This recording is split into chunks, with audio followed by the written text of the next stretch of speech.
What's going on, guys? Happy Monday or Tuesday, depending on where you are tuning in from. Welcome back to Eat, Train, Prosper. This is episode 193, our June 2025 Instagram Q&A. Bryan and I have 20 packed questions that we are going to dive into on this episode. Before we get into it, however, Bryan, what's going on with you? Yeah, quick updates here. We have a bunch of good questions to get to. So I'll be in Wisconsin next week. We'll take the week off the show, our annual trip to Wisco to hang out at the lake with Kim's mom. So that will be there next week from like Saturday to Saturday. And then I guess the only other update is Paragon is starting its every 6 months. We do a hybrid metabolic cycle, which is actually kind of fun and different than what we usually do. So we kind of rotate between longer hypertrophy cycles and then a short strength cycle and then a short metabolic hybrid cycle. So just kind of a nice different way to train that actually fits really well with summer, where we include some zone 2 and zone 5 cardio into the actual programming. We do a little bit of like more supersets and metabolic style kind of training throughout the 6-week period. So if anyone's interested in trying something a little bit different, getting their heart rate elevated a little bit during the workout and getting shredded for summer, then this is a good opportunity starting on June 30th. So jump on in and do that. Aaron, what's going on with you? So I was just actually calculating when you were doing it. I am 3 weeks and 4 days out of my pro qualifier, right? 1, 2, 8, 3 weeks and 4 days. So that is what's going on with me. Things are getting pretty close in the final kind of home stretch of things. I now have twice as much cardio as I did before. For everyone listening, I'm using air quotes here because I just have walks. I don't have any kind of hard cardio. There's no HIIT cardio. There's no Stairmaster. There's no long bike rides. I just have a 40-minute walk in the morning, and now I have a 40-minute walk in the evening. I'm starting to like shave corners on food because I just don't need it all. You know, I thought I'd be hungrier at this point. So like I still have like 30 grams of like walnuts in like my final meal. I stopped having those. I'm just trying to cut these little like, things.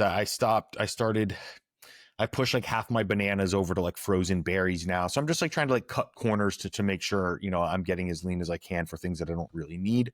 And I'm really just leveraging like training intensity and timing for managing my satiety. And of course, coffee and stuff in the mornings there. People are starting to tell me that my face is getting gaunt. So I think that's a good thing, or that like my eyes are starting to seem like sucked back into my skull. So that's going on. And then the only other kind of wrinkle is Saturday. Yeah. We discovered my estrogen is like sky high, like really, really high. And I made a funny Instagram story post about it that I have like way more estrogen than my fiance does. So that she needs to watch her tone when she speaks to me, which is a very like thing that the wife usually will say to the husband, but because I wear the estrogen now, she has to watch her tone with me.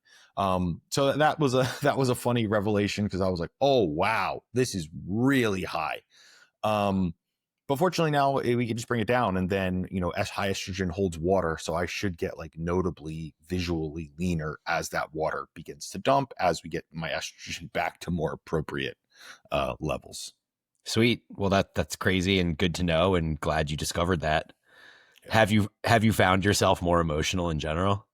No, and that's the crazy thing, because the hard thing with the PEDs is when you're just running like testosterone, things are pretty straightforward, right? You get higher estrogen, it becomes pretty easily identifiable. As other compounds and stuff come in, like for example, I'm running Masteron, which was originally developed as a breast cancer medication. So, or in part with that. So it kind of blocks action at the breast tissue. So normally I'd be like fucking gyno central at these levels, but because it blocks the action there, like you lose that signal of like, fuck, my estrogen's really high because my nipples are sensitive, because they're not. So it's so complicated, and I really do look forward just to going back to like chill TRT, because it's just so much simpler of a puzzle. But no, I'm not emotional. I'm not all these crazy high estrogen things. I feel really good and normal, The only thing I would notice is like my sex drive is just lower, but I thought that's because I'm 3 weeks out of show and like Right. under a lot of pressure and stuff, obviously all self-created. But anytime I've been this lean, my sex drive has been lower. So that's pretty normal to me. So no, I was really, really surprised. And I had 2 blood tests, both verify that it's from 2 different labs in 2 different countries, that it's very high. So now All I can do right. something about it. Well, Yeah. good to know. So we got 3 weeks and 4 days till you're on stage and doing the pro qualifier. And then is that like no matter what the end, or is there another potential show on the horizon, situation dependent? Oh, there's another show no matter what. Yeah. Okay. Yeah. September 6th in Hong Kong is another pro qualifier. But that show is also a pro show. So Got it. if the planets align and I'm able to obtain my pro card in Taiwan, I will compete in a pro show in Hong Kong in September. If you do not make it in 3 weeks, but you do make it in September, do you then have to do another show to kind of cement your pro status if you make pro status on September 6th? No, you do not have to do that. And many people Gotcha. take like a big long off season to like grow and all that stuff. And I'm not even thinking about any of that. After September, it's get married, restore my fertility, and move on to the next phase of my life are the priorities. Sweet. Sounds good. Yep. Okay, let's dive in. All right. I'll kick the first one over to you. Yep. Advice if you were a coach working under an existing coaching brand, but will be starting your own coaching business. Yeah. So there's a couple additional cues that they had set up here. Kind of like setting expectations from the beginning, attracting the clients you work best with, which is a very, very big one. Deciding pricing structure, minimizing overhead costs, and then offering calls in additions to check-in. So I'll walk through how, I would kind of set this up. The first thing I would say that I think is the most important is you have to exit your current company gracefully. Do not burn bridges best you can unless, you're being strong-armed out or something like that. But don't try and steal a chunk of clients or all these shady things that we constantly see happen in the industry. Like you're going off on your own with your own brand. You want it to be as like pristine and clean from the start from a reputation standpoint as humanly possible. So that I would really, really suggest. Also, you've been working under this existing company. I'm sure there's a number of things, potentially, that you disagree with, that you think if I ran my own company, I would do differently.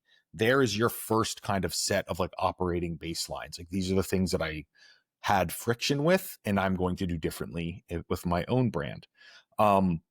Attracting the clients you work best with, be very, not intelligent, what's the word? Intentional with the verbiage that you use. I think that's really, really important, right?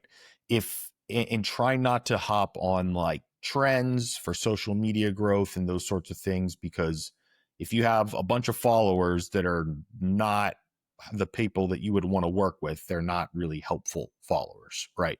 So if you notice with me, I speak a lot around like how my coaching is in the things that I actually do. I'm not the type of person that's like, try these 5 supplements to make your gains more or something like that. Because at the end of the day, we know it's not going to fucking do anything for that, right? So your quick hits typically are not lasting, and I would really, really double down on that.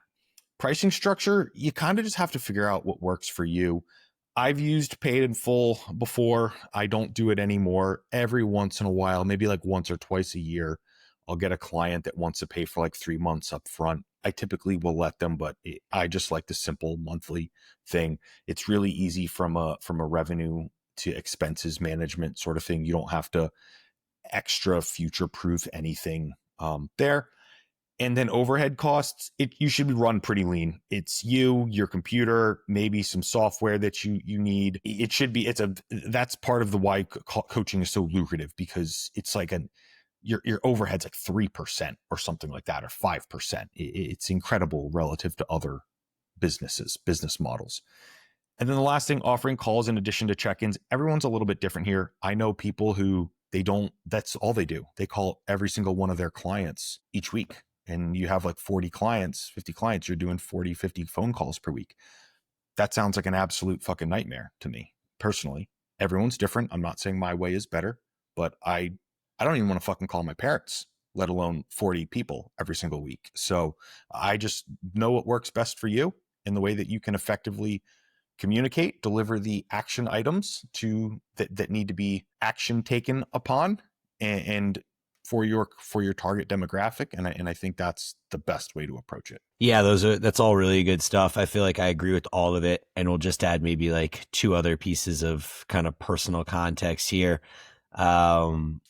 I really resonate with what you said about kind of being real online with promoting yourself and making the value that you put out, whether it's on Instagram or email marketing or anything, stuff that's like very true to you and meaningful and things that you're passionate about. So if you discover something, you read a study, you have a conversation with somebody, and this is really relevant to you, then that's very real. And it's something that you can post that other people will be able to resonate with because it's meaningful to you. And then that will transfer over into the messaging, and people will resonate with that a little bit more than, like Aaron said, if you're just out there trying to get clicks, being like 5 supplements you must take or 5 supplements you should never take, or, you know, one of those kind of catchy titles. So yeah, I think that's important. I mean, there obviously is an importance of actually being able to reach people and grow yourself as well. And so if you're coming from an existing coaching brand and you already have clients, this, I think, becomes a little bit complicated because Aaron was like, make sure you're not stealing clients. But at the same time, like if you're working with all these clients and they really love you, they're with you more than they're with the coaching brand, then as you leave this company, I think it would be natural for some of those clients to want to come with you, and it would be natural for you to want to take some of those clients with you as well. So having that conversation with your current coaching company ahead of time is probably going to be pretty important as well, just to kind of expectation set. And then the other thing I'll mention is I have like I don't know if it's a very like rigid tiered system, but I do tend to tier my coaching costs based on what the client wants. Where, you know, if someone just wants a relatively general program, you know, it's specific to them in some ways, but it's like pretty basic. There's not really a whole ton of check-ins. There's a limit to, you know, how much video analysis they can get or whatever. Like someone's on a budget, you know, we might start at one price point. And then on the other side of the spectrum, it's like, you know, I want weekly call, I want weekly check-in, I want to add nutrition macro coaching on top of my training. I want, you know, unlimited amount of videos and feedback and access to you. And there's like, you know, the higher end of this, you know, that price point is going to be significantly higher. So that's the way I tend to do it, is I have this conversation with a client before we start, talk about what they want, what they're looking for. Then we kind of discuss what the price point will be based on their needs or desires, and kind of move forward from there. So I think it can work both ways. You could have like a much more rigid structure where you're like, this is what it is. And like, you know, this is how I plan to handle my things. And there isn't really much room for kind of oscillation or changes to the structure. And then there's the way I do it, where you kind of can more a la carte choose your things, and there's different price points for those. So anything else to add there, Aaron? You did have some really good ones. If you're a good coach, you are going to have clients who want to leave the existing company and go with you. It's all in your approach, right? If you send a message to all of your existing clients, like, hey, I'm going to leave the company, so if you guys want to come with me, message me over here. Like, someone's going to screenshot that and send it to the company. It's going to fucking blow up in your face. So do not do that. Yeah. That's like really, really important. Also, there's a couple other ones that I thought of. If I could really go back in time, I would not name the company after myself. I would create something that, you know, something that represents, I would just name it as a company, right? Because then you can treat it as a company that is not your left arm sort of thing, right? Where with me, it's Straker Nutrition Company.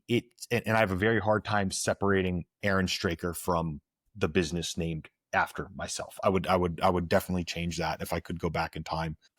All right, cool. Another question for you. What are the things that it actually takes to stay lean, calling that approximately 12% body fat for a male, year round?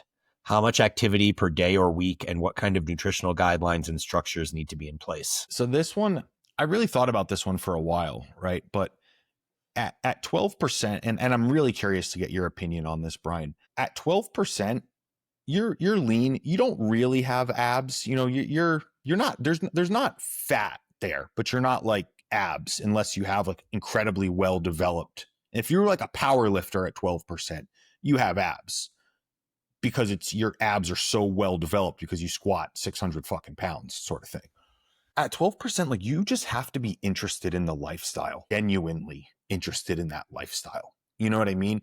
And when you are genuinely interested in that lifestyle, it limits the decisions that you would otherwise make if you were not interested in the lifestyle. I think once we start talking about like 10% and under, there are specific strategies and stuff that you need to do. But at 12%, you have to train regularly because you enjoy it. You have to be active because you enjoy it. Your circle is active. Maybe you have an active family, something like that. But it really is just a larger part of your life. And I don't think you can like strategize your way there, right? So if the answer is like, hey, I'm 20% body fat, like what do I need to do to live my life at 15% body fat? You need a higher priority on your health. That's ultimately what it is. And you can't like tip and trick and hack your way to that. You need to change your interests and desires if that is the priority. But at the 12%, like you're going to train regularly because you enjoy it. It's not a means to an end. It's not a summer shred sort of thing. You're going to be active because it genuinely helps you enjoy the life that you live. And I think at 12%, like 12%, if you're lifting 4 to 5 times per week, because you enjoy it, you eat healthy because you feel good, you perform at work, life, family duties better, all of these things, you can still have when you meet up with your college buddies once a month, you can have the burger and beers and stuff like that, but it's, 2 times per month, 4 times per month, something like that, because you're otherwise busy living the lifestyle is, I think, the best way that I can answer that. Yeah, I'll say that 12% is kind of that body fat percentage where you do have to be cognizant of the lifestyle. So you need to make sure that you're not just going crazy and eating insane amounts of food and stuffing yourself. You need to make sure that you're getting some consistent form of exercise and basically finding like a homeostasis for yourself. And in contrast to that, I'll say that at 15% body fat, I kind of feel like, at least for me, and I know not everyone's the same here, but at 15% body fat, I can pretty much not pay attention to the quote lifestyle so much. And I'm just like generally quite active and I'm pretty much eating whatever I want without too many limitations. And I can maintain 15% body fat. At 12% body fat, I have to be much more dialed in, not like I would be at 10%, which seems like, it's only 2% different than 12. Huge 2%. It's 20%. It's a bigger 2%, I feel, than 15 going to 12, even though they're both 20%. Yes. 15 going to 12 is the same as 12 going to 10. But 15 going to 12 feels like less significant. But there definitely, like I was saying, are some things that you do need to focus on. And so if I was looking to try to maintain 12, I would probably either have to continue with the amount of activity that I'm currently doing, which is 6 to 8 hours a week of working out between cardio and lifting. So a little over an hour a day. And I would have to be cognizant about what I'm putting in my body. Whereas at 15%, I'm working out that much and I'm not so cognizant about what I'm putting in my body. So I think it's making some of those small sacrifices and like, ooh, I really want the pizza or the cheesesteak tonight, but instead I'm going to have chicken and a potato and, maybe a small dessert or something like that. Like, I don't know, whatever it is, like there's little sacrifices that need to take place, but 12% is not prohibitive to having some things in your life that wouldn't be considered, the bodybuilding lifestyle all the time. So it does kind of open up with some freedom there. I don't think I have a whole lot more to add there. Like we could extrapolate this out and do like a full breakdown of everything, but I think that that's pretty good basic background for it. Yeah. This next one I think is a really good one to kick over to you because I think you might have a very inquisitive answer to it. How high relative to your shin should the back foot elevation be for Bulgarian split squat? Yeah, I actually don't think there's necessarily one specific answer here. And I think that answer actually changes whether you're trying to bias your glute or your quad in that movement. With that said, I think the back foot elevation itself does lend itself to be more glute dominant, whereas a front foot elevation allows you to be a little bit more quad dominant through the sending of the knee forward and the way that the setup of the movement kind of lends itself to allow you to bias one of those. But either way, kind of the way I feel about the back foot elevation is that I don't want my back knee hitting the ground. I don't want it to be so high that I feel like I'm like straining and I'm in this awkward position where I'm like having to arch my back to like do the rep because the back foot is too high. But at the same time, I really despise when the back foot is so low that I'm getting to what I would want to be the bottom of the rep to get like, maximum stretch in your target muscle, but I'm unable to get there because the back knee is touching the ground. So I really like that back knee to hover above the ground, just barely, like half an inch or an inch when I get to the bottom of the rep. And another thing that you get the benefit of with the rear foot elevation is you get the quad stretch on the rec fem, so the big quad muscle of the back leg. So if you're performing your Bulgarian split squat and you go to the very bottom, the back leg, the one that's elevated, you should feel this huge stretch along the like front of your hip flexor and down your quad. And if that elevation is too low, then you're actually going to be unable to get to that deep stretch for your rec fem. And that's kind of one of those unique benefits of this movement is that not only do you get to train the larger quad muscles and the glutes on the front leg, the one that's planted, but you also get that stretch, maybe that like 30%, 40% contribution from the rec fem of the back leg. And so if for some reason you wanted to get less rec fem from your back leg, you could use a lower elevation and focus more on the front leg. But if you want to get kind of that dual benefit, then you're going to need a slightly higher elevation on the back leg so you can get that full stretch of the rec fem at the bottom of the rep. For me, I usually find that to be just below the back of my knee. So when I stand next to like my bench or my elevation, I'll generally feel that bench or elevation hitting me maybe 2 or 3 inches below the crevice on the back of my knee. So kind of like the top of my shin. What do you think, Aaron? Yeah, I was going to, I mean, it's one of those things that if it's too low, your back knee hits the ground. That's no bueno, right? And if it's too high, you feel like you kind of run out of range of motion at the hip on your back leg before you're at depth on the front leg. So that you have a pretty good clear indication of, hey, it's too low because my knee's hitting the ground. And there's a pretty clear indication of, hey, it's too high because I can't get to depth before my back leg. It feels like it's trying to, dislocate at the hip. So you have a pretty good sweet spot in there.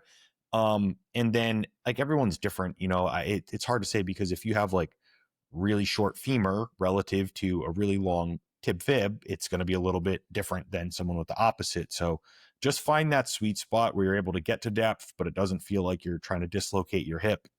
And then conversely, your knee's not hitting the ground. And I think you're pretty good. Yep. I agree as well. All right. Next one, I'll kick over to you. Can people still grow muscle mass with an epigastric hernia if lifting epigastric hernia if lifting heavy isn't allowed? I mean, I don't want to. It seems like it's like it's almost like a double negative absolute question. So like, I don't want to say no, you cannot build muscle because I don't think that that's true. But I mean, if you can't lift heavy, you can try really high rep stuff. I mean, if I really am being honest, the answer is just get the hernia fixed. Yeah. Right. It's a pretty, like I had a hernia literally a year ago. In 8 weeks, I was back training again. Mine was in my belly button. So I think the epigastric's like a couple inches above the belly button. But if lifting is important to you and building muscle is important to you, the real answer is you have to get the hernia fixed. And you're actually not able to train because dummy me, after I had the hernia surgery, I had like 8 people who message me or in person like, oh yeah, I have a hernia in my belly button. It's been there for 10 years. It's not a problem. So do a little bit more research and see if you actually cannot lift with it.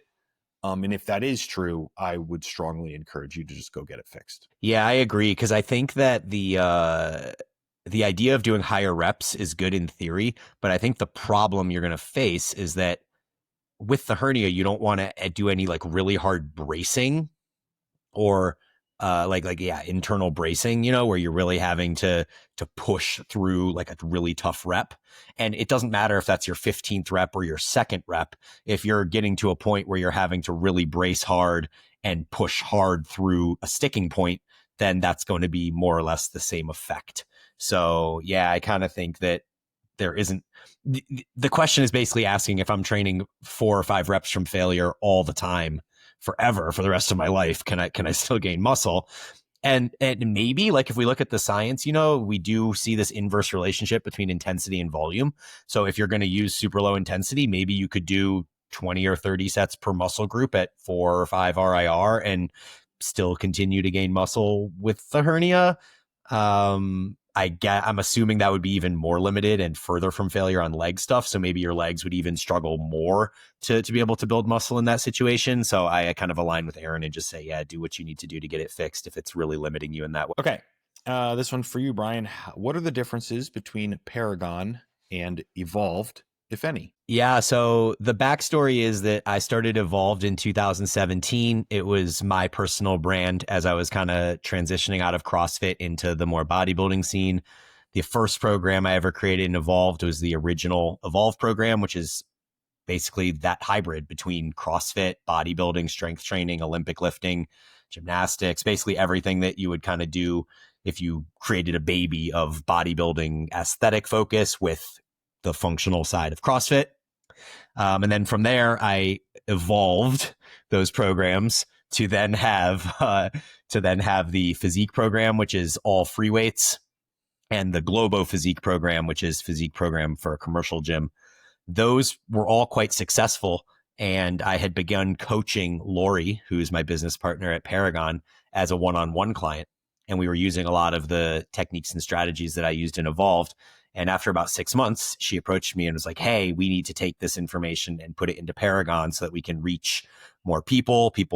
She had a huge audience of people coming out of CrossFit. So our first Paragon program that we created was also like the original Evolved program, where it was that kind of hybrid between CrossFit and bodybuilding. And then from there, we've evolved into now having like 15 different Paragon programs, and we've separated them out into 3-day, 4-day, or 5-day. And then for each one of those, we have a Globo gym, like a commercial gym, a home gym, and a dumbbell only program. So at Paragon, you have, regardless of whether your equipment is, regardless of how many days a week you want to train, there's a program for you. So there's definitely a more robust menu of programs at Paragon. And then beyond that, I would say the other main differences are that Paragon uses the Train Heroic app and Evolved uses True Coach. So you could, have a preference on which app you like better. And then Paragon does tend to be about 85 to 90% female. And what that means is that the majority of the programs are just ever so slightly skewed toward female. So we might have a little bit more glute work, a little bit less chest work, maybe a little bit more like upper back, lateral delt, shoulder work, to kind of compensate for the lack of chest work. But for the most part, you won't notice a ton of variance between the programs. There certainly will be some if you're very nuanced and, can really assess what you're looking at and what you're doing. But I think for the general person, you probably aren't going to notice much of a difference between the two programs, aside from the delivery method and the community and the app and stuff like that. And you do the programming for all of it, which is a lot. Yeah, I write like 18 programs a week or something for all of the general programs. So yeah, it's a lot. Yeah. Okay, this one, Bryan, I kind of want to kick to you first because I think it's a really hard question to answer. So I want to let you take a swing at it first. What are typical body fat percentages for both male and female when, I'm using air quotes here, toned or ripped? Do you happen to know if this was a male or female that submitted the question? I do not at this point. Okay. Usually women run about 7 to 8% higher than males for the same, level of leanness. And going back to that question we had at question number 2 about, what does it take to maintain 12% body fat? I don't know that 12% for a man would be considered like ripped per se. My guess is that toned is being referred to for women and ripped would be, referred to for men. So I think for men to be ripped, in most cases, you probably want to be around 10%. That's the point where you're going to have abs, even, unflexed in most cases. Even if you don't really train your abs, you'll probably still have abs because you're just lean enough. And then for women, that would put you at about 17, 18% body fat, something like that. And I think that that's about right because for a man to stand on stage and be like uber ripped, like stage level, you know, you need to drop 4 or 5% off of that number. So 10% becomes 5 or 6%. Yeah. And then women go from 17 or 18 down to the 12, 13, maybe 14%. And I think that those numbers all kind of resonate with what you would look like on stage. And so, yeah, adding 4 or 5% to those numbers, I think you still end up looking toned or ripped, like extremely lean and athletic, but maybe not, like Aaron said, you know, eyes sucked in, completely emaciated. Yeah. Yeah, it's really hard because toned and ripped are literally subjective, right? Yeah. I've had people message me when I'm like 13% body fat. And they're like, "You're ripped." And I'm like, "No, I'm not even close." You know what I mean? So it's very subjective. I think to try and answer the question, let's use both in a unisex terminology. So let's say as a male, we're toned at 12%. I feel pretty confident with that, right? As a female, I think like the 12% representation as a male is about 20% as a female, right? So you're like pretty toned at that point. The caveat there is women store disproportionately higher amounts of body fat below the waist, and men have a more even distribution of body weight, right? So like you can have a woman who's 16% body fat from the waist up and then like a 22% from the waist down. Like that is very, very real. So I would say like about a 12% for a male, 20% for a female is about like that toned. And then ripped, I think the 10% figure that Bryan used is really, really good for a male as well. And that's going to be around like 17% for a female is going to be like ripped. Ripped is not inherently unsustainable, but fitness is one of the top 2 priorities in your life, sort of thing. At 10%, pushing that down to like a 7%, you are like shredded. That is unsustainable. And then taking that female percentage to like a 17 to like a 15, that is unsustainable. You are probably going to induce secondary hypothalamic amenorrhea in the female athlete triad, these sorts of things. Like you can start to expect irregular things to happen to your hormones and cycles and stuff at that time. So hopefully that helps add some figures there, but it is subjective, right? And different people's body fat distributions will impact that and skew it a little bit, but that's a pretty decent ballpark explanation, I think. This next one for you, Bryan. You mentioned in your stories that you are a big fan of PreExhaust. Could you explain why you like it and how you use it? Yeah. So initially, I think it's important to note that the science on PreExhaust would put it at slightly less productive than doing straight sets. And I say slightly because it's very ambiguous. It depends what studies you're looking at, and it depends on the training age of people. It appears as if it is a few percentage points less effective than doing straight sets, all things considered. With that said, PreExhaust has been a staple of bodybuilding training for many decades, and you only need to go back to Mike Mentzer in the 80s, who in his heavy duty training program essentially used PreExhaust exclusively. If you look at those heavy duty training programs from Mentzer in the 80s, which have been extremely popular and are having kind of a new renaissance now of people doing them, literally a typical workout would consist of like 3 movements for the same muscle group back to back to back, where you're starting with an isolation, like short overload movement, and then going into like a mid-range movement, and then going into a lengthened movement. So, leg extension to leg press to back squat, all without stopping. Or like, dumbbell fly to bench press to like forced reps with the bench press or something along those lines. I mean, it's starting with a single joint movement. It's moving into a compound movement. For me personally, I sort of found a love of PreExhaust in my early days for 2 main reasons. One was this was before we had this knowledge and science that soreness isn't a good indicator of muscle gain, so to speak. But what soreness does tell you is which muscles you're training. And it became very obvious to me when I did PreExhaust that I was getting extremely sore in the muscles that I was purposefully trying to target. So back in the early days, my favorite superset would always be to go from a dumbbell fly into a push-up. And I've used that one for 20 plus years at this point, pretty regularly. And I program it pretty regularly for clients. From there, I would progress into like a kind of Menserish one, which is, he would use a pullover, like, the pullover machines with the elbows on the pads. He would go like pullover machine directly to row, directly to, I don't know, another back movement of some sort. So there would be like a kind of triple exhaust there, starting with that isolation movement for the lats. And so I've used a lot of that as well. More recently, I've become a huge fan of PreExhaust with the lateral delts, going from a lateral raise variant into an overhead press variant. So the question is why I like it and how I use it. So I would say the main reason I like it is because A, it gets you sore in the places that you're intending to get sore. So you know that you're at least at a minimum targeting the muscles that you want to target. B, it's an extremely time effective approach as well. So for the amount of stimulus that I get from something, the amount of time that I spend when I'm doing pre-exhaust is way less.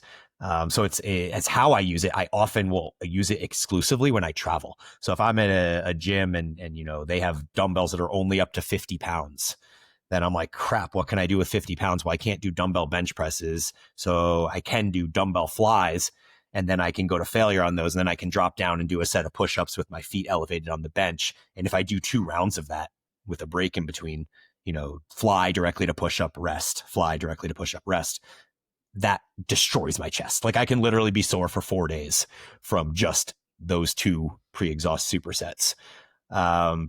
So I enjoy it for that purpose, especially when traveling. I enjoy it as a change of pace in training. So I'll do like a short, 3 to 5 week cycle where I focus more on pre-exhaust work for a short period of time. And yeah, I just think it's an effective way to target the muscle that you want to target in a time efficient manner that gets you sore in the muscles that you're intending. So you know that you're loading what you're intending to load. And even if it is, marginally less effective than doing straight sets, the time saving aspect and the ability to really feel as if you're exhausting what you're trying to exhaust, I think make it a useful tool to have in your repertoire. So any thoughts on pre-exhaust? No, I mean, you covered it incredibly comprehensively. Well, I'll kick this one over to you. Are there any instances where you find intermittent fasting useful? It is my preferred way of eating, but I don't know if there are downsides for both a deficit or trying to build muscle.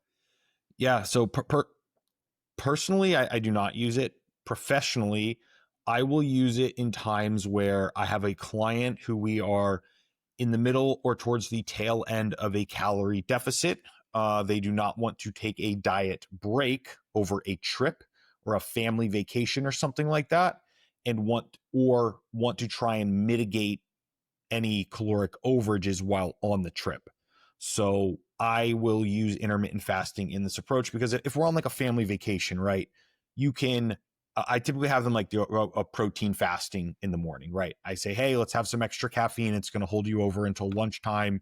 We have a lighter lunch, and then we typically have a heavier dinner because let's face it, if you're on vacation with family, you're going out to eat every night. That's like almost a given in the most common kind of social structure there. That is pretty much the only time that I use intermittent fasting from a professional standpoint. Yeah, so I actually use intermittent fasting personally and have been since 2012. I think for the most part, between 2012 and now, 13 years, I've probably been intermittent fasting for the majority of it, like 90+% of it. In the last 4 years specifically, I don't think I've had a single day where I've eaten before 11 a.m. And that's just the way I prefer to eat. So I resonate with this question asker. I have just found over time that I get really hungry at night toward the end of the day, call it like 5 to 7 p.m. And that doesn't seem to be impacted on how much I ate earlier in the day. I'm just always more hungry at night. And so the way that I've found to be able to kind of manage my food intake, my caloric needs, and my body fat percentage is simply to just not eat in the beginning of the day at all. So usually I will wake up around 5:30 or 6 a.m. I won't eat anything until 11 at the earliest. Sometimes it's 12 or 1, and then I'll eat until 5:36, maybe 7 on a late day. So I'm getting between 6 and 8 hours of food in me, and I'm getting about 3 meals. And so when you look at the science for intermittent fasting, what you generally see is that if you're eating only 2 meals a day, that seems to have detrimental effects on your ability to build muscle and maintain muscle in a deficit. Whereas if you're getting 3 meals a day in, which I think is pretty reasonable with an 8-hour eating window, there seems to not be any mitigating effects from that. Now, I know that there's nuance here in context, and in certain situations, you probably would be advantaged to eat for longer periods of time.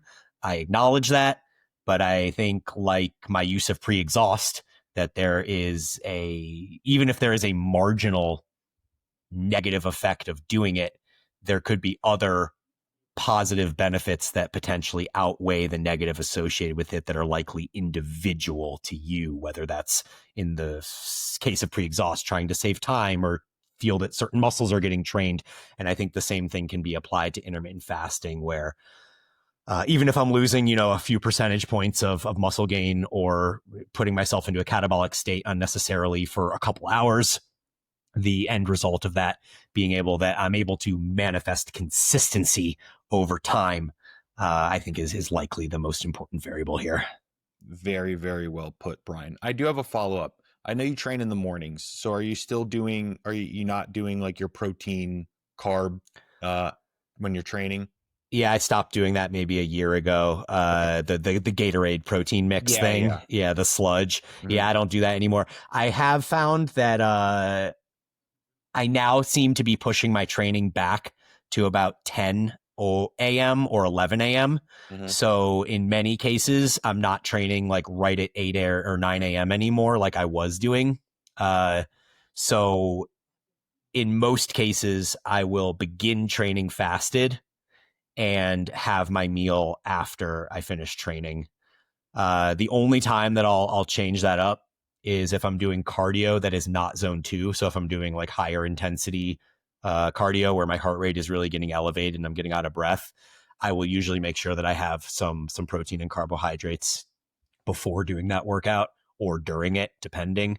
But for lifting, yeah, I really see no reason to eat before my lifting at this point, especially because I'm not doing a high volume program. I'm doing this full body 3 times a week thing where I'm doing 1 set per muscle group. And I don't really find it makes a difference. I've trained in the afternoon after eating, and I've trained in the morning fasted, and neither of them really seem to make a noticeable difference. And I feel fine training fasted, especially because I think in my case, I have that big feeding of food at around 6 p.m. or 6:30 or whatever it is, where I go to bed quite full because I ate so much the night before. And so I'm assuming that a lot of that is, stored glycogen in the liver that's still there for me to use the next day. Yeah. Yeah. I think you answered the question like really, really contextually well. Right. There may be some upsides or downsides in either way, but if it allows you, if there is some downsides, but it prevents you from being like a catastrophic failure 3 nights per week because you're ravenously hungry at 8 p.m., then it's a net positive, right? So I think, like I said, you answered it really, really well. It has to fit within the context of the individual. And if it's worth sacrificing a marginal 1.5% of optimality so that you can be more consistent, that's obviously a net positive. Yep, exactly. Yeah. Okay. This also one is for you. Can you explain why you like to program with RIR, reps in reserve, decreasing from week to week throughout the meso? The argument for keeping it consistent, for example, 1 or 2 RIR week to week, is that the progress is more objective and no blurred diagnostics. Yeah, I understand this argument. I think that the latter part, though, as far as is that it's more objective and there's no blurred diagnostics, is not necessarily accurate, because the way that I tend to assess progress and diagnose it in this decreasing RIR structure is I don't look week to week, I look meso to meso. So if in week 4 of one meso, I'm training at 1 RIR and I get 6 reps, then the next meso, so we're talking 6 weeks later, maybe I get back to week 4 and I look at my data and I'm like, okay, I did 500 pounds for 6 reps at 1 RIR. Well, now I know that my intent is to throw 505 pounds on the bar or on the machine or whatever, and go to 1 RIR. And hopefully that means I get 6 reps. So I'm looking from week 4 of mesocycle 1 to week 4 of mesocycle 2 and trying to make that progress. I think this is a relatively advanced way of approaching it, because somebody who is a novice or early intermediate is going to notice progress faster than every 6 weeks. And so maybe this structure wouldn't be like the perfect way for them to do it. Not that it would be wrong per se, like you can still progress in the same manner. You might just progress larger. So when you get to week 4 of the second meso, instead of being like, oh, I'm just going to add 5 pounds and hope that I can, match my performance from the prior meso, maybe you're up 15 pounds and you're, having more RIR, and you're like, wow, that's crazy. Like I made so much progress in that period of time. So I don't think that it necessarily is it doesn't necessarily mitigate you being able to diagnose progress. It's just that progress is going to occur in a different capacity, in different amounts over time based on your training level or training age. As far as why I like to do it, I think that what I've noticed, at least with clients, less with myself, but with clients, is that monotony is a really big thing that I like to try to mitigate in training. And a lot of clients just do not enjoy, simply being told, hey, you're going to just stick with the same weight and you're going to keep doing it until it gets too easy. And then you're going to add some weight. Over the course of time, that gets really monotonous. It gets boring.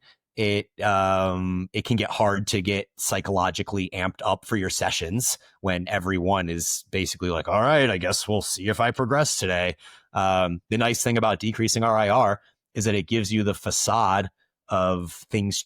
It's not a facade. It gives you the reality of things changing week to week, which kind of gives you the facade of making progress, even if that progress isn't going to be realized until the next meso. You kind of feel like, hey, if I start week 1 at 4 RIR and then I go to 3 and then 2 and then 1 and then 0 and then 0 and then 0, every week up until the zeros, you're doing something that makes you feel as if you're making progress. Maybe you're not really making progress. It's fine, because you're going to find that out 6 weeks later. But it gives you the feeling that you're making progress. It gives you the confidence going into the session that I will be able to progress this because I'm supposed to be working 1 rep closer to failure. And then you leave the session feeling accomplished. Whereas I feel like in the other example, where if you're just trying to hit 1 to 2 RIR every week, there's going to be many sessions where you go in there and you don't progress. And then you leave the session and you have negative self-talk and you're like, oh, why didn't I progress? What's wrong with me? And the reality is that you're just not going to progress every week. And so if you're not going to progress every week, then decreasing RIR, giving you that like kind of false sense of progress, you leave a session feeling more confident and more excited to go into the next session, because you're like, I get to add 5 more pounds to the bar no matter what. And that's more motivating. So for me, that's probably the main backbone for why I prefer to program that way. I think it's a very good answer. Yeah. Do you want to take this next one? Yeah. All right. So on week 4 of a 5-day full body, 1 set to failure program, weights reps are going up each week. Feel great, not run down. I've noticed my arms look flatter. Is that just the result of eating less food? I can't imagine I'm losing muscle if my lifts are getting better. It can be the result of eating less food if our body weight is also decreasing at a relative portion of us eating less food, right? If we're eating less food, but our body weight's not going down, I can't say that I think that would be a likely culprit. I am going to go out on a little bit of a fringe here, but I think we have a spectrum of performance and volume, right?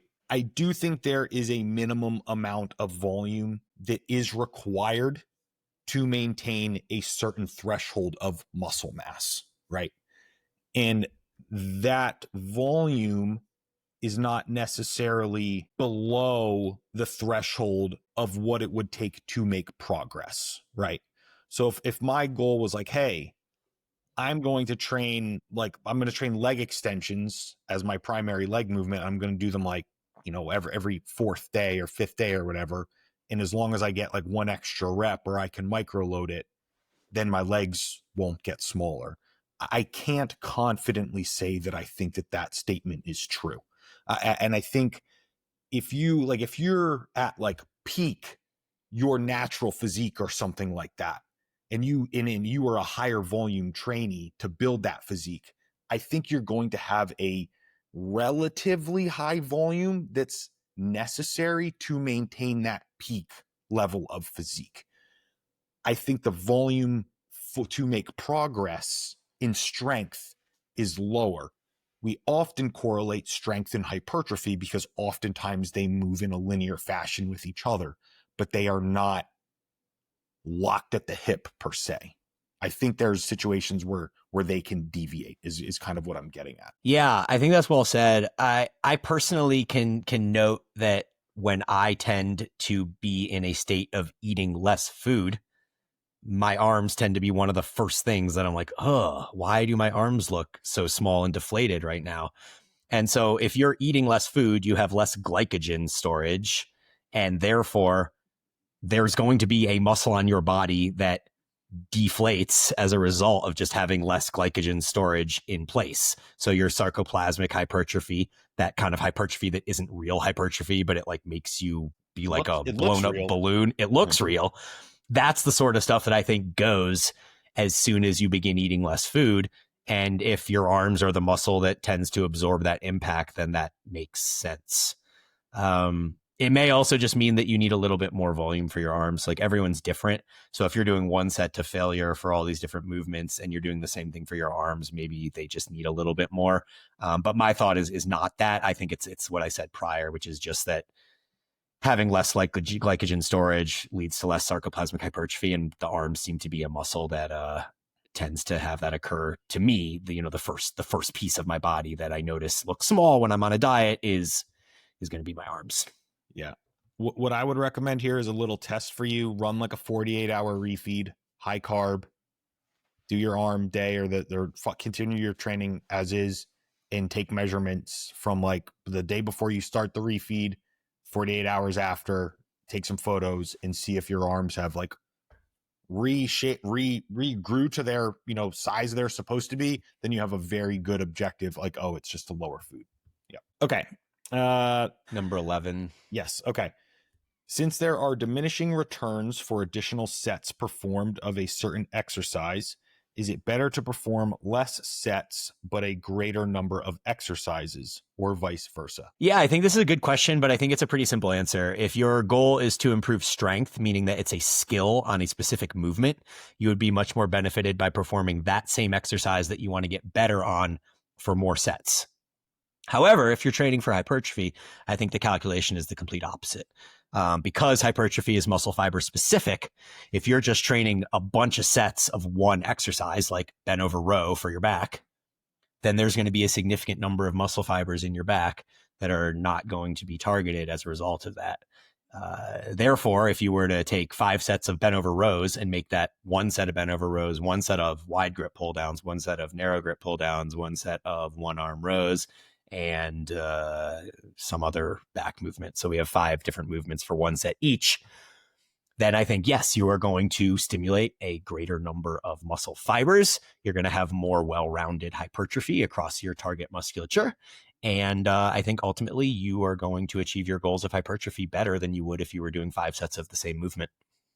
Yep.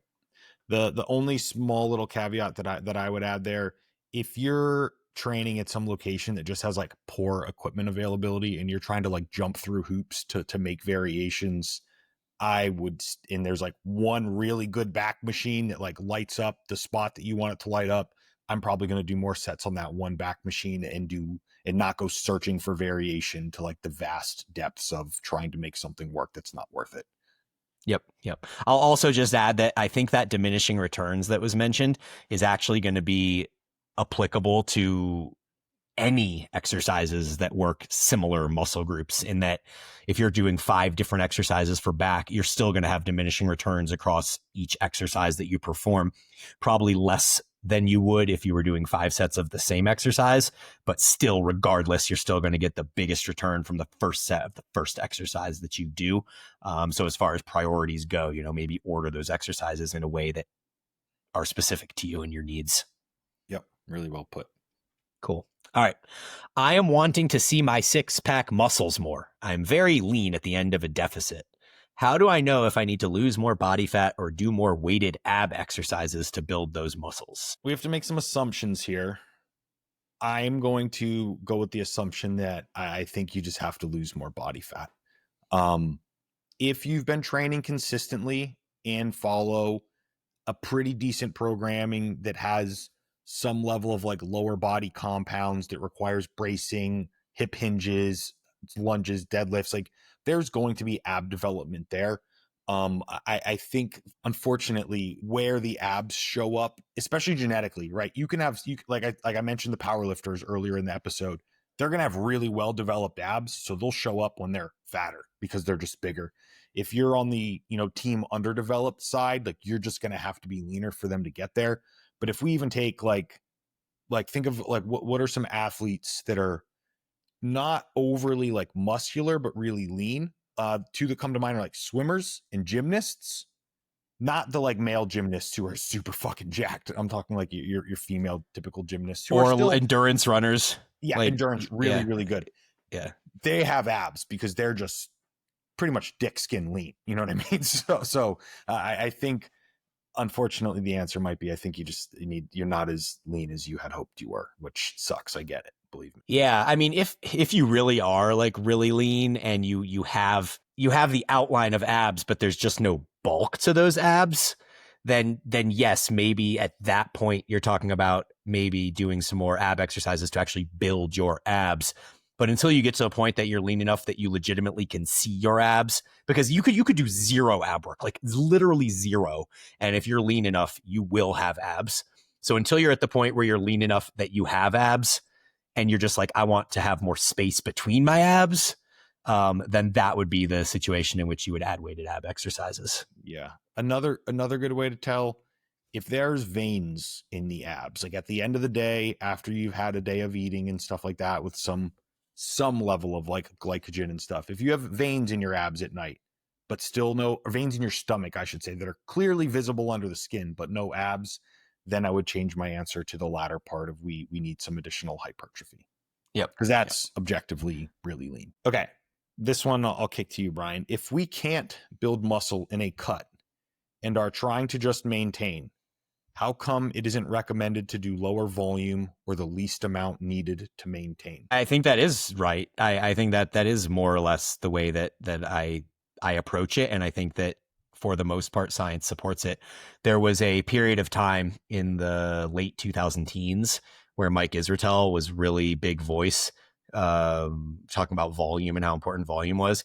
And his operating theory at the time was that when you're in a deficit, you need to do more volume because you need to send a stronger signal to maintain muscle.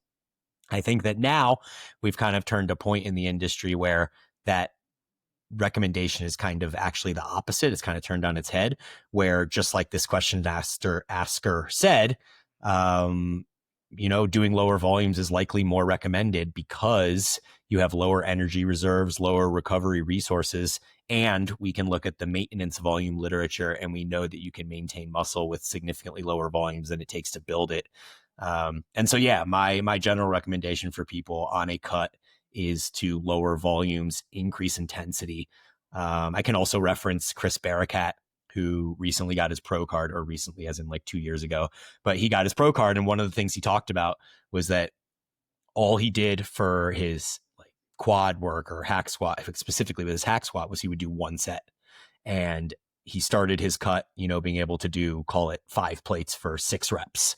And every single week he would go in and he would just do 5 plates and he would go to failure. And whatever number of reps he would get, he just always kept 5 plates on the bar because that was a way for him to kind of assess whether he was in fact losing muscle or not.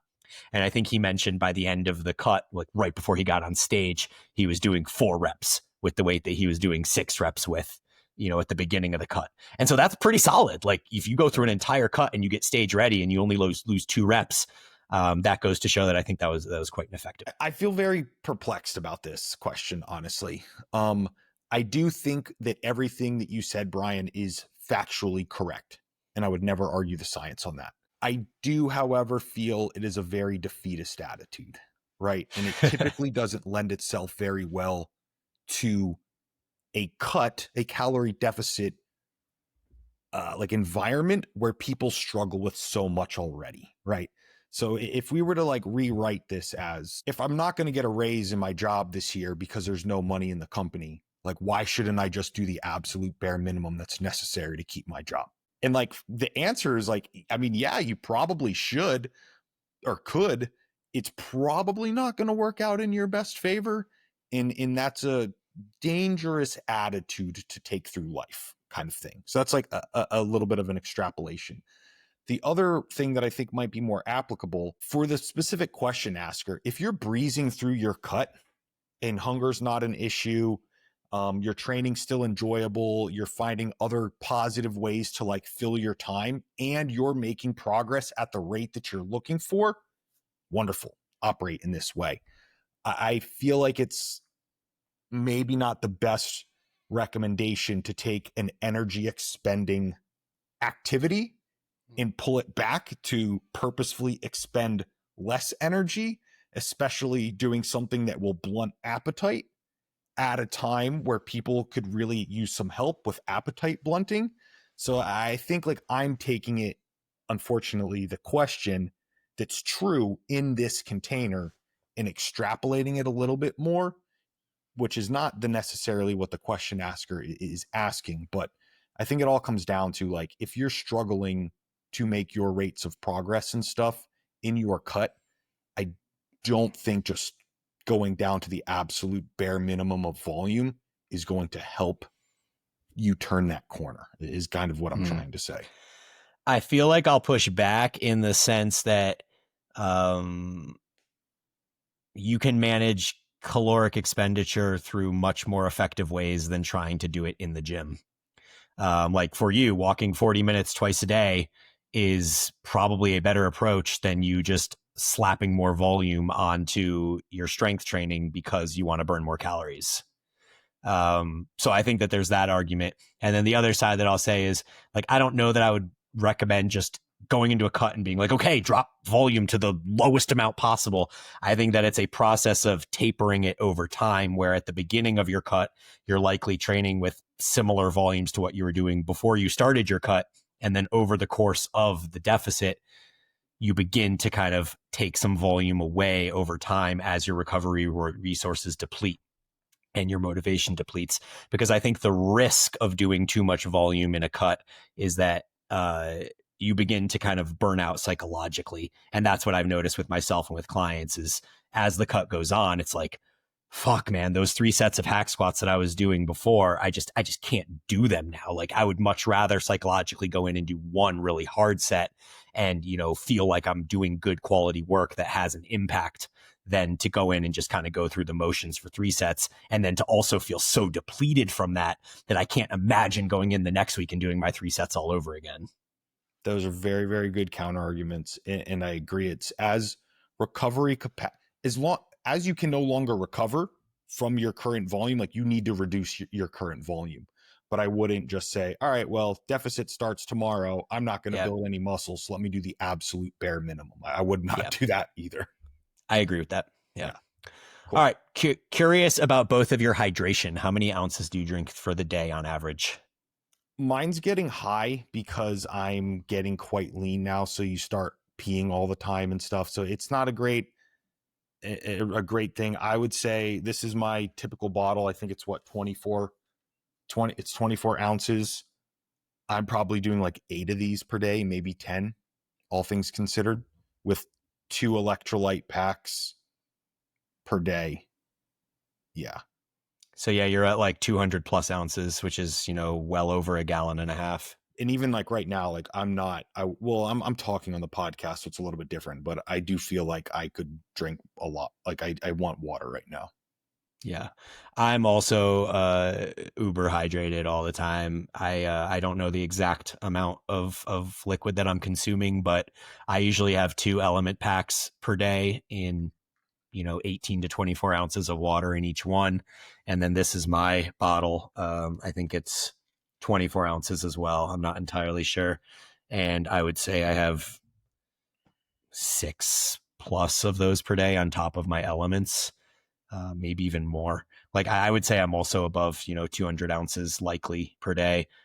It's a lot. Like I am peeing a lot. I have a lot of clear pees every day. And I actually have noticed on my blood work in the past that there seems to be not that the markers are showing me dehydrated, but they're showing me less hydrated than I probably should be given how much hydration I consume. And so it's possible that in my specific situation, I am not properly absorbing all of the liquid that I'm consuming. So maybe that's a piece of why I'm drinking so much as well. Like I don't think most people need to drink 200 ounces in a day. I think 120 is plenty for Very the good. majority of people. Yeah. But I find myself thirsty a lot, and so I drink, and that's just the way it goes. Yeah, good answer. How much does being in zone 2 really matter? Going above it ruins the purpose? Question mark. I love this question because zone 2 has been so prominently featured in social media space for the last few years. And there is a lot of kind of scare tactic fear mongering around it, in that like you must stay in zone 2 or else you're causing all of this runaway fatigue or whatever. And so it's context dependent like anything else. And the reality is that being in zone 2 doesn't matter at all until you're doing a sufficient amount of cardio that fatigue becomes a factor. And so the example I usually use when I'm programming cardio for clients is if we're training 3 times a week for cardio, we'll usually have one like higher intensity hit session, and we'll have one, call it zone 3, maybe low zone 4 kind of steady state, but like harder effort kind of session. And then we'll have one zone 2 session. And I'm not so concerned on that zone 2 session, whether people are in the middle of zone 2, like stuck there and not, oscillating into zone 3 at all or whatever, because the amount of cardio that they're doing is just not that high. It's not that significant. The little bit of fatigue that you might get from going into zone 3, zone 4 for a brief second isn't going to have a huge impact on your recovery. As the amount of cardio that you're doing ramps up, I think it becomes exponentially more important to make sure that your zone 2 sessions stay in zone 2. Because if you're training cardio 5 days a week, maybe even 6, if you're an elite endurance athlete, something like that, then now you're talking about 3 or 4 of those weekly sessions being zone 2. And those zone 2 sessions are really there as a way to contribute to getting a training stimulus without the fatigue that comes with that. And if you are causing fatigue because you're, attacking hills on your zone 2 ride, and you're doing that for each of your zone 2 sessions, then now you're talking about having like 5 or 6 harder cardio sessions a week. And I think that there is negative impact to that on recovery ability. And, as far as the training impact on your mitochondrial function and stuff like that, which is kind of the main goal of zone 2, it doesn't matter whether you're above zone 2, because the training impact and the effect on your mitochondria is actually going to increase as your intensity increases. So that's not the concern. It's not like you're going to get less results because you got out of zone 2. It really is a matter of managing fatigue. And that fatigue only needs to be managed if you're doing a high dose of cardio. Very well, very, very well answered. This next one also for you, Bryan. Whatever happened to your Tonkat Ali experiment? Yeah, so the experiment was that about a year ago, I started taking Tonkat Ali, and I was going to do a blood work after, 3 or 4 months and see if it improved my testosterone at all, like Huberman says it will. And I I have not gotten blood work done for over a year. My doctor ordered my blood work last February. So I'm literally talking not like February 2025. He ordered it in like February 2024. And so I was going to go in the spring and do my blood work. The blood work place that I go to closed down. Like literally I drove out there and they were closed. So I had to go find a new place, and the new place is like a half hour away from my house. And so just out of pure laziness and not having actually have any reason to go to where the blood work place is, I just have not done it. And so it's now been over a year since I've done blood work. I'm continuing to take my Tonka Ali. So the blood work place is actually right near where I drop the kids off at camp this week. So my intention is a very, very timely question. My intention is literally tomorrow, Wednesday, to drop the kids off at camp and then go get my blood work done at this place over by where their camp is. So hopefully if I do that tomorrow, I should have the results within a week or 10 days. And I'll be able to report back on our next episode after I get back from Wisconsin with whatever the results are. There we go. So we have like a week, instead of like an 8 or 12 week Tomcat Ali experiment, we have like a year and 4 month Tomcat Ali experiment. Do you think there's individual variance among people regarding who can go all out to failure and those who cannot? I do think there is, right? Just with anything, there's genetic variance among all of us that predisposes us to certain things versus others. So I do think there is genetic variance or individual variance in that.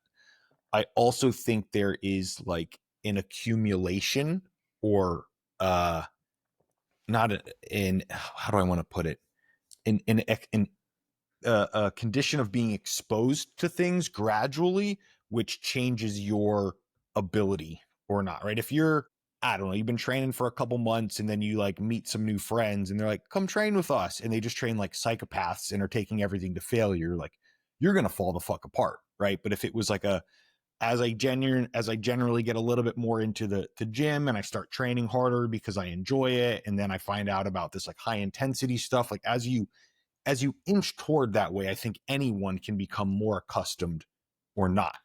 And then I think also within your own genetic individual variants, like you can do that. For example, at the tail end of when I was natural, we were training like psychopaths. We had 3.5-hour leg days twice per week. I recovered perfectly fine. I handled all the volume perfectly fine. I was okay, right? Because I adapted to it. Adapt. That was the word I was looking for. I trained with one of our friends who he used to train with all the time last year. He's still doing like really high volume leg days and stuff. I am not. I fell the fuck apart. Even though I have all these PEDs and stuff in me now and I weigh so much more and I'm stronger and all of these things. Natural Aaron could handle it because he was adapted to it. Aaron of current day could not because he is not adapted to it. And even with the same, obviously, genetic response and stuff. So I think there's just a number of confounding variables that lend themselves in both directions contextually. Yeah, I think that's super well said. I do think there's individual variance. And I think that all you need to do is look at the literature and see that, you know, across all the studies, there's just certain people that respond better to doing more volume with RIR, and there's people that respond better to doing less volume to failure. And then I don't know that there's a lot of people that can do a lot of volume to failure. I'm sure those people also exist out there, but I think that as a general spectrum, you have to choose whether you want volume at lower intensity or less volume at higher intensity. And yeah, I mean, maybe there's even people out there that can't even do lower volumes at high intensity. Like just the fact that they're going to failure on these big compound movements is just too much for their system to recover from. And I think that that's real as well. And so it's all a process of experimentation and kind of figuring out what is the path that works best for you. And maybe that's even different across different muscle groups.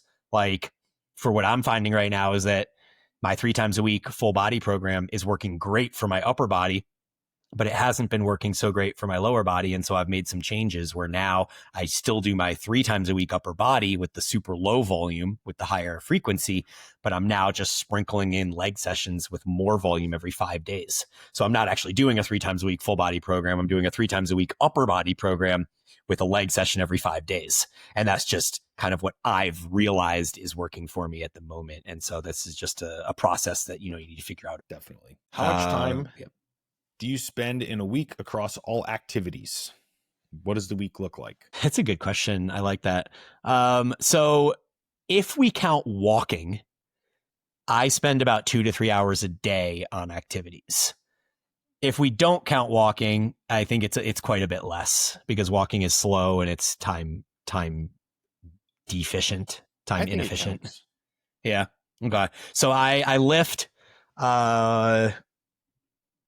30 to 45 minutes, call it 4 days a week with my current structure. So we would say about 2 hours, 2.5 hours of lifting a week. And then I do about 5 to 6 hours of cardio a week. So that's, call it 8 hours of training between lifting and cardio.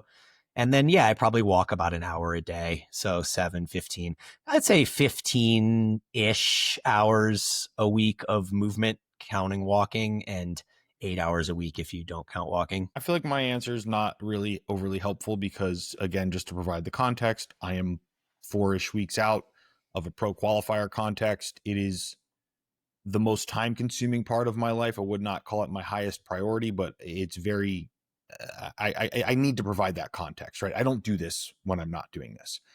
I have 40 minutes of walking in the morning, 40 minutes of walking in the evening. So it's what, about an hour and a half almost. And I do an extra, like at least 10 minutes warm up, cool down at the gym. So let's call that an hour and a half there. I train from 90 minutes to 2 hours per day, although it's not 100% training time. There's always like little things that I'm fixing at the gym or putting things back or different things like that. I have my posing. So I'm at the gym for about 2.5 hours per day. Add that to the hour and a half. So that's at 4 hours per day. Yeah. And I would say that is pretty spot on. And I'm going to the gym 7 days per week. I have 5 training days. I do mobility, cardio. I ride a bike for 15 minutes on my non-lift days, and I do 8 sets of abs. So not sustainable at all. Would not recommend it, but I'm trying to speed run a little bodybuilding career. So that's why it looks that way. And if I was not doing that, it would be less than 50% of that. So yeah. And 50% of that is about more or less what I'm doing. So I would say we're kind of around the same. In reality, I might walk more than an hour a day on average because, yeah, I would say I probably walk like an hour, 20 minutes a day on average. So maybe my thing is actually more like 16, 17 hours, something like that. But really only 8 hours a week of stuff that I would consider zone 2 effort or higher, where lifting would be considered, higher than zone 2 effort.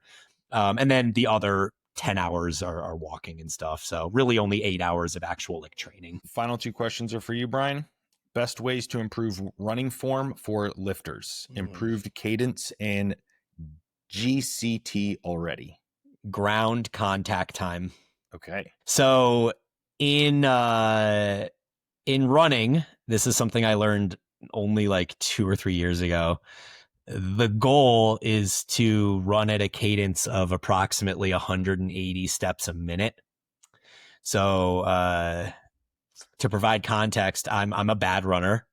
When I first started running, I have this like tracker on my watch that tells me what my cadence is. And so I did a run and I went out, this is maybe a year ago, and I ran at 149 steps a minute. So 31 steps lower than what you're supposed to do. And as I continued running, I got up to a point where now, about a year later, I can run at 165 cadence, which is way better than 149. And it feels so much better on my body. Like when you have a slower running cadence, what that means is that you're reaching too far out with your front foot. So you're essentially like putting a brake on yourself. Every time you take a step that's too long, you're having to brake to kind of do the next step. And so if you watch people that are really good at running, it almost looks like they're just like Peter Pan, like pitter pattering as they run. And that's how you get to the point where you have improved cadence, where you're getting up to like 180 steps a minute. And by association, you're going to decrease your ground contact time as you increase your cadence. They kind of work in that way. So I've recently gone out a few times and I've had a metronome in my ears at 180 a minute and trying to keep my feet at 180 as I run. And I literally cannot do it. It is just so fast and it's so many steps that I'm just not a good enough runner to actually do that. So I'm maybe not the right person to ask this question to, because I've been trying to work on my running and I'm still not good at running, but I have improved it. And so, yeah, to answer the question, I do think that improved cadence is probably the number one thing that people can do to improve their running. I have a client right now who's been doing awesome with his cardio. And he was also like me. He was kind of like a no cardio guy. And when he started running, he was also around the same cadence I was at like 150. And I've talked to him about this, and he's now at the point where he's running in the high 160s. And he's like, it is an insane change in the productivity of my runs. He's like, not only are my runs more effective, I'm getting like better results, I'm improving rapidly, but he's like, I just feel good running. Like, it's not a burden on my joints. It doesn't hurt because all these steps are like these little small, teeny little things that are directly under your center of mass every time you step. And so, yeah, I think improving cadence is probably the best thing that you can do to try and improve your running form. That's really cool. I definitely learned something new, because you watch any of those like elite marathoners, like the crazy people that set the world records and stuff.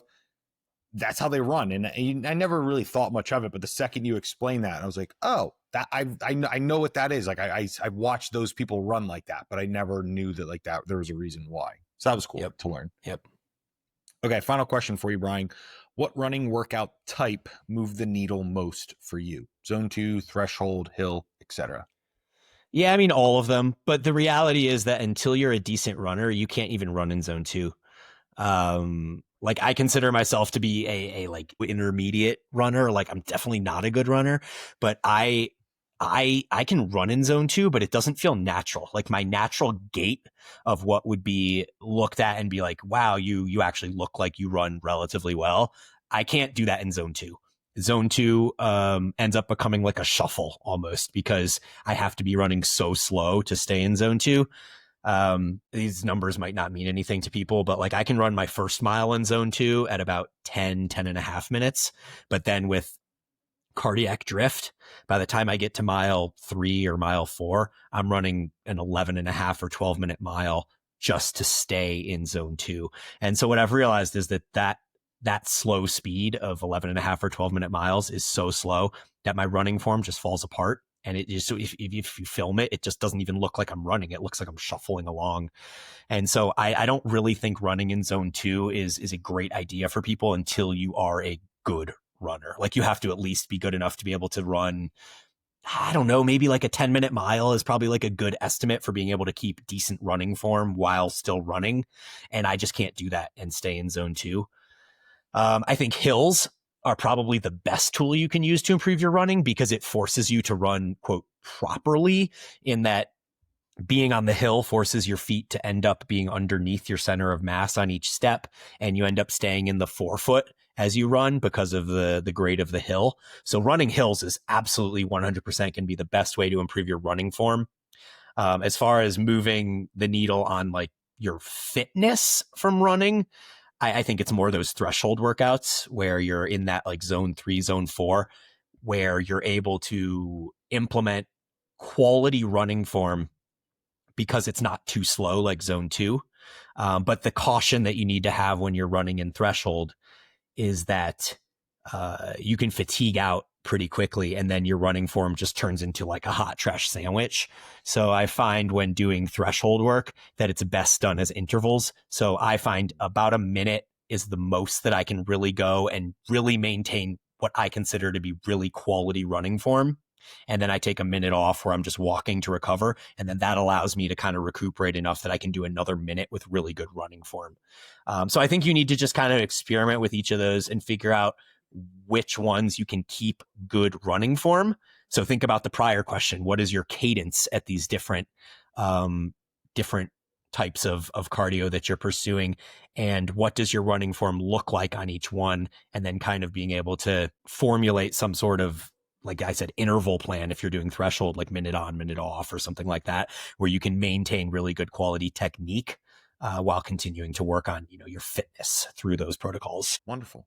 Obviously, there's nothing I can add helpful on either of those, so I won't even pretend. Cool. Yeah, well, that's all we got. That was a great episode. Yeah. So it sounds like we'll be back in 2 weeks. I think we have an idea for that, but we'll solidify it when those weeks happen. And then I think we'll only get maybe 2 episodes recorded in July, because then I leave for Taiwan, and I'll be there for a little bit over a week. So cool.